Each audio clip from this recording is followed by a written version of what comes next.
જય માતાજી બધાને. તમારા બધાનું મારી ચેનલ પર હાર્દિક સ્વાગત કરું છું.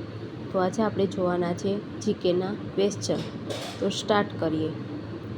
રુદ્ર મહાલય બાંધવાની શરૂઆત કોણે કરી હતી? મૂળરાજે. રુદ્ર મહાલયનું કાર્ય કોણે પૂરું કરાવ્યું? સિદ્ધરાજ જયસિંહ. કુતુબ મિનાર બાંધવાની શરૂઆત કોણે કરી હતી? કુતુબુદ્દીન ઐબકે. વાસ્કો દ ગામા ક્યાંનો વતની હતો? પોર્ટુગલ. ક્રિસ્ટોફર કોલંબસ ક્યાંનો વતની હતો? ઇટાલી. બંગાળના ભાગલા કઈ સાલમાં પડ્યા? 1905માં. બંગાળના ભાગલા કઈ સાલમાં રદ થયા? 1911માં. ગાંધીજીના રાજકીય ગુરુ કોણ હતા? ગોપાલકૃષ્ણ ગોખલે. ગાંધીજીના આધ્યાત્મિક ગુરુ કોણ હતા? શ્રીમદ રાજચંદ્ર. ગાંધીજીના વૈચારિક ગુરુ કોણ હતા? લિયો ટોલ્સ્ટોય.